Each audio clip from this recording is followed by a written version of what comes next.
Hello everyone, welcome to my YouTube channel. आज का हमारा टॉपिक है वैलेंस इलेक्ट्रॉन एंड वैलेंसी। किसी भी एलिमेंट के वैलेंसी एंड वैलेंस इलेक्ट्रॉन निकालने के लिए हमें उस एलिमेंट के एटॉमिक नंबर याद होना चाहिए। अगर आपको एटॉमिक नंबर याद नहीं होंगे तो आप हमारी प्रीवियस वीडियोस देख सकते हैं, जिसमें मैंने एटॉमिक नंबर को ईजी वे में याद करने के ट्रिक्स बताया हूँ। Valence electron and valency start करने के पहले हमें एक छोटा सा कंसेप्ट है वो देखना होगा। तो चलिए स्टार्ट करते हैं। आपने बोहर्स एटॉमिक स्ट्रक्चर के बारे में सुना होगा। Bohr's atomic structure, Bohr's atomic structure centre में होता है न्यूक्लियस, देन होती है first shell, then second shell, third shell and fourth shell. इसको हम एनर्जी लेवल्स भी बोल सकते हैं। First energy level, second energy level, third energy level and fourth energy level. First energy level को इंडिकेट किया जाता है के से, सेकेंड एनर्जी लेवल को इंडिकेट किया जाता है एल से, थर्ड एनर्जी लेवल को इंडिकेट किया जाता है एम से एंड फोर्थ एनर्जी लेवल को इंडिकेट किया जाता है एन से। फर्स्ट एनर्जी लेवल में एक सबशेल होती है एस, सेकेंड एनर्जी लेवल में दो सबशेल्स होती है S and P, third energy level में तीन सबशेल्स होती है S, P and D, fourth energy level में चार सबशेल होती है S, P, D and F. किसी भी एनर्जी लेवल में मैक्सिमम कितने इलेक्ट्रॉन हो सकते हैं उसके लिए फॉर्मूला है 2n²। यहाँ पे n होता है एनर्जी लेवल्स। तो हम सबसे पहले फर्स्ट एनर्जी लेवल्स के लिए कैलकुलेट करते हैं। तो n = 1 आ जाएगा फर्स्ट एनर्जी लेवल के लिए। तो 2 1 द होल स्क्वायर, तो आंसर होगा 2। तो फर्स्ट एनर्जी लेवल में मैक्सिमम 2 इलेक्ट्रॉन्स हो सकते हैं। वैसे ही हम सेकेंड एनर्जी लेवल के लिए कैलकुलेट करेंगे तो n = 2 होगा, 2 द होल स्क्वायर, तो ये हो जाएगा 8। तो सेकेंड एनर्जी लेवल में मैक्सिमम 8 इलेक्ट्रॉन्स हो सकते हैं। उसी तरह थर्ड एनर्जी लेवल के लिए टोटल इलेक्ट्रॉन्स हो गए 18 एंड फोर्थ एनर्जी लेवल के लिए टोटल इलेक्ट्रॉन्स हो गए 32। तो फर्स्ट एनर्जी लेवल में maximum 2 electron, then second energy level में 8 इलेक्ट्रॉन, थर्ड एनर्जी लेवल में 18 electron and fourth energy level में 32 इलेक्ट्रॉन्स। ये आपको याद रखना है। तो अभी हम स्टार्ट करते हैं वैलेंस इलेक्ट्रॉन एंड वैलेंसी क्या होती है वो देखते हैं। तो सबसे पहले हम देखते हैं valence electron. Valence electron, valence electron का डेफिनेशन होता है किसी भी एलिमेंट के आउटर मोस्ट शेल में कितने इलेक्ट्रॉन्स होते हैं। किसी भी एलिमेंट के आउटर मोस्ट शेल में कितने इलेक्ट्रॉन्स होते हैं उसे कहा जाता है वैलेंस इलेक्ट्रॉन। एग्जाम्पल देख लेते हैं हाइड्रोजन। हाइड्रोजन का एटॉमिक नंबर होता है 1। इसका इलेक्ट्रॉनिक कॉन्फ़िगरेशन क्या हो जाएगा 1। हाइड्रोजन में एक ही शेल होती है और आउटर मोस्ट इलेक्ट्रॉन कितना होता है 1। तो वैलेंस इलेक्ट्रॉन हाइड्रोजन का कितना हो जाएगा 1। नेक्स्ट एग्जाम्पल देखते हैं हीलियम। हीलियम का एटॉमिक नंबर होता है 2। हीलियम का इलेक्ट्रॉनिक कॉन्फ़िगरेशन क्या हो जाएगा 2। हीलियम के आउटर मोस्ट शेल में 2 इलेक्ट्रॉन्स होते हैं, तो इसके वैलेंस इलेक्ट्रॉन हो जाएंगे 2। हाइड्रोजन के वैलेंस इलेक्ट्रॉन कितने हो गए 1। नेक्स्ट एग्जाम्पल है लिथियम। लिथियम का एटॉमिक नंबर होता है 3, तो इसका इलेक्ट्रॉनिक कॉन्फ़िगरेशन होगा 2 1। अभी ये कैसे हमने निकाले, इसके प्रीवियस में हमने क्या देखे थे, फर्स्ट एनर्जी लेवल में 2 इलेक्ट्रॉन, सेकेंड में 8, थर्ड में 18 एंड फोर्थ में 32। लिथियम का एटॉमिक नंबर है 3, तो फर्स्ट एनर्जी लेवल में 2 इलेक्ट्रॉन और लिथियम के पास 8 इलेक्ट्रॉन नहीं है, तो सेकेंड एनर्जी लेवल में 1 इलेक्ट्रॉन जाएगा।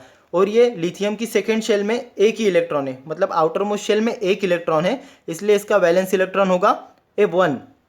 उसके बाद एग्जाम्पल देखते हैं बेरिलियम का। बेरिलियम का एटॉमिक नंबर होता है 4। इलेक्ट्रॉनिक कॉन्फ़िगरेशन क्या होगा 2,2। आउटर मोस्ट शेल में कितने इलेक्ट्रॉन्स हैं 2, तो वैलेंस इलेक्ट्रॉन कितने हो गए 2। नेक्स्ट एग्जाम्पल देखते हैं बोरॉन। बोरॉन का एटॉमिक नंबर है 5, तो एटॉमिक इलेक्ट्रॉनिक कॉन्फ़िगरेशन होगा 2,3 एंड आउटर मोस्ट शेल में कितने इलेक्ट्रॉन्स है 3, तो वैलेंस इलेक्ट्रॉन हो जाएंगे 3। इसके बाद एग्जाम्पल देखते हैं कार्बन का। कार्बन का एटॉमिक नंबर होता है 6, इलेक्ट्रॉनिक कॉन्फ़िगरेशन होगा 2,4। आउटर मोस्ट शेल में 4 इलेक्ट्रॉन्स है, तो वैलेंस इलेक्ट्रॉन हो जाएंगे 4। देन उसके बाद एग्जाम्पल देखते हैं नाइट्रोजन का। नाइट्रोजन का एटॉमिक नंबर होता है 7, इलेक्ट्रॉनिक कॉन्फ़िगरेशन होगा 2,5, तो इसके आउटर मोस्ट शेल में 5 इलेक्ट्रॉन्स हैं, तो वैलेंस इलेक्ट्रॉन हो जाएंगे 5। इसके बाद एग्जाम्पल देखते हैं ऑक्सीजन का। ऑक्सीजन का एटॉमिक नंबर होता है 8, इलेक्ट्रॉनिक कॉन्फ़िगरेशन होगा 2,6। आउटर मोस्ट शेल में 6 इलेक्ट्रॉन्स होते हैं, इसलिए वैलेंस इलेक्ट्रॉन हो जाएंगे 6। उसी तरह नेक्स्ट एग्जांपल देखते हैं फ्लोरीन। फ्लोरीन का एटॉमिक नंबर होता है 9, इलेक्ट्रॉनिक कॉन्फ़िगरेशन हो जाएगा 2,7। इसके आउटर मोस्ट शेल में 7 इलेक्ट्रॉन्स होते हैं, इसलिए वैलेंस इलेक्ट्रॉन हो जाएगी 7। उसके बाद हम देखते हैं वैलेंसी। उसके बाद हम देखेंगे वैलेंसी। तो वैलेंसी का डेफिनेशन क्या होता है? वैलेंसी का मतलब होता है कोई भी एलिमेंट स्टेबल होने के लिए कितने इलेक्ट्रॉन एक्सेप्ट कर सकता है या डोनेट कर सकता है। कोई भी एलिमेंट स्टेबल होने के लिए जितने इलेक्ट्रॉन एक्सेप्ट करता है या डोनेट करता है उसे बोला जाता है वैलेंसी। हाइड्रोजन के पास एक इलेक्ट्रॉन होता है और इसे स्टेबल होने के लिए कितने इलेक्ट्रॉन चाहिए? फर्स्ट शेल में कितने इलेक्ट्रॉन्स होते हैं? 2। तो हाइड्रोजन को स्टेबल होने के लिए एक ही इलेक्ट्रॉन चाहिए, तो ये एक इलेक्ट्रॉन एक्सेप्ट कर सकता है या डोनेट कर सकता है, तो वैलेंसी हाइड्रोजन की हो जाएगी 1।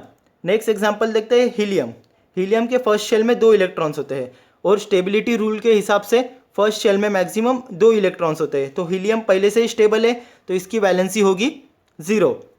देन लिथियम का एटॉमिक नंबर होता है 3, इलेक्ट्रॉनिक कॉन्फ़िगरेशन होता है 2,1। इसके आउटर मोस्ट शेल में 1 इलेक्ट्रॉन होता है। सेकेंड शेल को स्टेबल होने के लिए मैक्सिमम 8 इलेक्ट्रॉन चाहिए, बट लिथियम के पास एक ही इलेक्ट्रॉन है, तो ये 7 इलेक्ट्रॉन एक्सेप्ट करने के जगह पे 1 इलेक्ट्रॉन डोनेट कर देगा, जिसकी वजह से ये क्या हो जाएगा? स्टेबल हो जाएगा। तो लिथियम की वैलेंसी होती है 1। सिमिलरली बेरिलियम देखते हैं। बेरिलियम के आउटर मोस्ट में 2 इलेक्ट्रॉन्स होते हैं सेकेंड शेल में, और सेकेंड शेल को स्टेबल होने के लिए मैक्सिमम 8 इलेक्ट्रॉन चाहिए, तो ये 6 इलेक्ट्रॉन एक्सेप्ट करने के जगह पे 2 इलेक्ट्रॉन डोनेट कर देगा, तो बेरिलियम की वैलेंसी हो जाएगी 2। सिमिलरली बोरॉन क्या कर सकता है? 3 इलेक्ट्रॉन डोनेट कर सकता है, जिसके वजह से वो क्या हो जाएगा? स्टेबल हो जाएगा, तो बोरॉन की वैलेंसी क्या हो गई?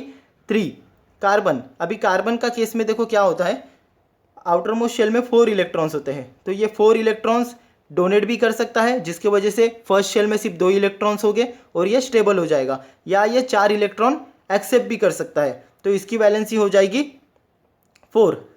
उसके बाद आता है नाइट्रोजन के आउटर मोस्ट शेल में 5 इलेक्ट्रॉन्स होते हैं और स्टेबल होने के लिए इसे 3 इलेक्ट्रॉन चाहिए, तो ये 3 इलेक्ट्रॉन एक्सेप्ट कर सकता है, तो नाइट्रोजन की वैलेंसी हो जाएगी 3। उसके बाद एग्जांपल है ऑक्सीजन के आउटर मोस्ट शेल में 6 इलेक्ट्रॉन्स होते हैं और स्टेबल होने के लिए इसे 2 इलेक्ट्रॉन्स चाहिए, तो ये 2 इलेक्ट्रॉन एक्सेप्ट करता है, जिसकी वजह से इसकी वैलेंसी होगी 2। देन उसके बाद देखते हैं फ्लोरीन के आउटर मोस्ट शेल में 7 इलेक्ट्रॉन्स होते हैं, उसे स्टेबल होने के लिए सिर्फ एक ही इलेक्ट्रॉन चाहिए, तो एक इलेक्ट्रॉन वो एक्सेप्ट करेगा, जिसकी वजह से फ्लोरीन की वैलेंसी हो जाएगी 1। अगर आपको ये कंसेप्ट नहीं समझा वैलेंसी का, तो हम दूसरा कंसेप्ट देखते हैं। वैलेंस इलेक्ट्रॉन अगर हो गए 1, 2, 3 या 4, तो वैलेंस इलेक्ट्रॉन है वही वो एलिमेंट की वैलेंसी होगी। अगर वैलेंस इलेक्ट्रॉन हो गए 1, 2, 3 और 4, तो वैलेंस इलेक्ट्रॉन जितने हैं उतनी ही वो एलिमेंट की वैलेंसी होगी। बट अगर वैलेंस इलेक्ट्रॉन ग्रेटर देन 4 हो गए, वैलेंस इलेक्ट्रॉन ग्रेटर देन 4 हो गए, तो वैलेंसी का फॉर्मूला है valency is equal to 8 minus valence electron. Valency is equal to 8 minus valence electron. ये कंसेप्ट अप्लाई करके देखते हैं। फर्स्ट एग्जांपल है हाइड्रोजन। वैलेंस इलेक्ट्रॉन कितना है? 1। वैलेंस इलेक्ट्रॉन 1 है तो उसकी वैलेंसी भी क्या हो जाएगी? 1। देन सेकेंड देखते हैं हीलियम के केस में ये कंसेप्ट अप्लाई नहीं होगा, क्योंकि नोबल गैसेस ऑलरेडी स्टेबल होते हैं, तो नोबल गैसेस की वैलेंसी हमेशा 0 होती है, ये याद रखना।